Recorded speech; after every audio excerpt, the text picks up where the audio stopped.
बहुजन समाज की हर खबर पाने के लिए सब्सक्राइब करें अम्बेडकर पीपल्स वॉइस और बेल आइकन दबाएं। और आज हमारे बीच बहुजन समाज पार्टी के राष्ट्रीय कोऑर्डिनेटर युवा हृदय सम्राट आकाश आनंद जी हमारे बीच के मंच पर उपस्थित हैं। साथ ही आज इस चुनावी सभा में हमारे बीच में उपस्थित हैं स्टेट के कोऑर्डिनेटर पूर्व एमएलसी श्री रणवीर अशोक जी, प्रदेश के अध्यक्ष, प्रदेश के उपाध्यक्ष, प्रदेश के कोषाध्यक्ष, प्रदेश के महासचिव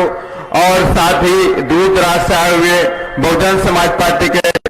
फॉलोवर, समर्थक गणों, बहुजन समाज पार्टी के सिपाहियों, कार्यकर्ताओं, आप सभी लोगों का मैं स्वागत अभिनंदन करता हूं कि आप लोग इस वक्त जो देश में कोविड-19 जैसी महामारी के बीच में भी आप लोगों ने समय निकाल करके कोविड-19 की जो गाइडलाइंस हैं उनको फॉलो करते हुए इधर बहुजन समाज पार्टी के समर्थक के रूप में आए हुए हैं। आप सभी लोगों का मैं स्वागत अभिनंदन करता हूं। साथियों, क्योंकि पश्चिम बंगाल की धरती है और स्थानीय धरती है पश्चिम बंगाल की, साथियों ये क्रांतिकारी धरती है पश्चिम बंगाल की। साथियों याद करिए वो दिन, इस देश के अंदर 1946 का दौर चल रहा था और बाबा साहब डॉक्टर अम्बेडकर इस देश की संविधान सभा में जाने के लिए प्रयास कर रहे थे, संघर्ष कर रहे थे। और एक कांग्रेस की पार्टी और कांग्रेस के लीडर पूरी ताकत लगाए हुए थे कि बाबा साहब डॉक्टर अम्बेडकर संविधान सभा में जाने ना पाए। साथियों, और उस वक्त बाबा साहब ये चाह रहे थे कि मैं बंबई प्रांत से जीत करके संविधान सभा में पहुंचूं और इस देश के अंदर जो हजारों दलितों, गरीब हैं, जो आदिवासी हैं, जो पिछड़े समाज के लोग हैं, जो सदियों से इस देश में गुलामी की जंजीरों से जकड़े हुए हैं, उनकी जंजीरों को तोड़ने का काम करूं।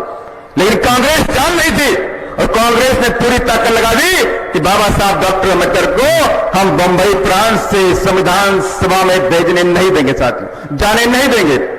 तो धन्य है ये पश्चिम बंगाल के लोग, जयसोर खुलना जो उस वक्त भारत का पार्ट था, वहां के नमोसूत्रा लोग, वहां के मुस्लिम समाज के लोगों ने बाबा साहब से रिक्वेस्ट किया कि बाबा साहब डॉक्टर अम्बेडकर आप हमारे यहां आ जाइए, हम आपको अपने हाथ जिता करके इस संविधान सभा में भेजने का काम करेंगे। साथियों, और धन्य है महापना जोगेंद्र नाथ मंडल जी और धन्य है मुकुंद भारती मलिक जी, जिन्होंने अपनी सीट को सेक्रीफाई करके बाबा साहब डॉक्टर अम्बेडकर को लेकर के साथियों आए और बाबा साहब जयसर और खुलना से चुनाव जीत गए। और ये बात कांग्रेस को अच्छी नहीं लगी साथियों, और साजिश के तहत कांग्रेस ने क्या किया, कहा बाबा साहब डॉक्टर अम्बेडकर आप जिस क्षेत्र से जीत कर आए हुए हैं वो क्षेत्र तो पाकिस्तान में चला गया, पूरी पाकिस्तान में चला गया। अगर आप मेंबर बनना चाहते हैं तो आपको मेंबरशिप छोड़नी पड़ेगी क्योंकि वो पाकिस्तान चला गया, आपको पाकिस्तान जाना पड़ेगा। तो बाबा साहब ने कहा कि मेरे लोग, मेरे समाज के लोग, मेरे गरीब जो साथ लोग हैं वो इस देश में रहते हैं, मैं पाकिस्तान जाके क्या करूंगा। जबकि पार्टीशन का रूल था कि जहां पर 50% के ऊपर मुस्लिम समाज के लोग होंगे उसको पाकिस्तान बनाया जाएगा और जहां से 50% के नीचे लोग होंगे उसे पाकिस्तान नहीं बनाया जाएगा। पावर का ट्रांसफर करके चले जाओगे, अपनी पावर कांग्रेस के हाथ में देकर चले जाओगे, लेकिन उनका क्या होगा, एक करोड़ों करोड़ों दलितों, आदिवासियों, पिछड़ों को क्या होगा जो सदियों से गुलामी के जंजीरों में जकड़े हुए हैं, इनके साथ में आप न्याय नहीं कर रहे हैं। तो अंग्रेजों ने इस बात को समझा, बाबा साहब की बात को मान करके कांग्रेस से कहा कि जब तक आप बाबा साहब डॉक्टर अम्बेडकर को संविधान सभा में नहीं होते हो तब तक हम आपको पावर का ट्रांसफर नहीं करने वाले। साथियों, तब जाकर के कांग्रेस सत्ते में आई और कांग्रेस ने अपनी एक सीट, पुणे की सीट MR जयकर की खाली करा करके बाबा साहब डॉक्टर अम्बेडकर को मजबूरी में संविधान सभा भेजने का काम किया। साथियों, तो इसलिए मैंने कहा ये धरती जो क्रांतिकारी धरती है और हमें ऐसा विश्वास है कि क्रांतिकारी धरती से ही बाबा साहब के सपनों को पूरा करने का बिगुल फूंका जाएगा। साथियों,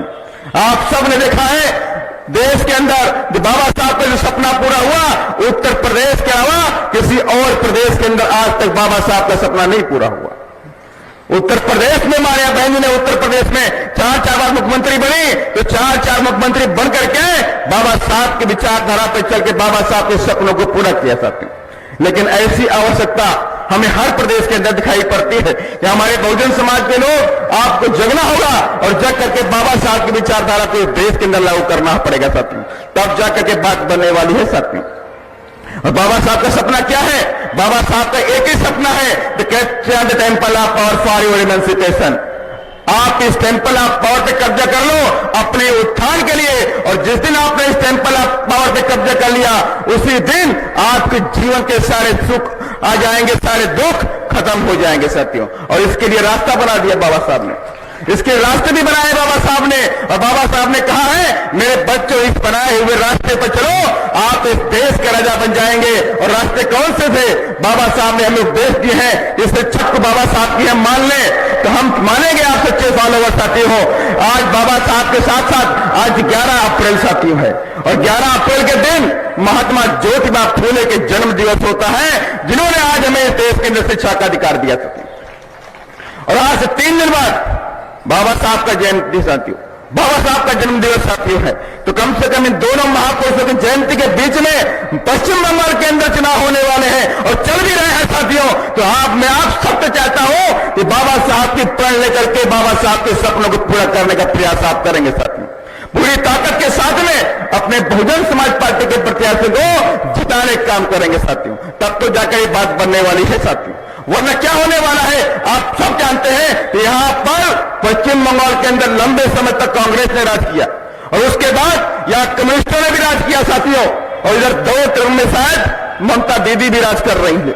लेकिन उसके बावजूद भी यहां पर दलितों और आदिवासियों की स्थिति में कोई खास सुधार नहीं हुआ साथियों। अगर सुधार हुआ होता तो यहां पे गरीबी खत्म हो गई होती, बेरोजगारी खत्म हो गई होती, अत्याचार खत्म हो गया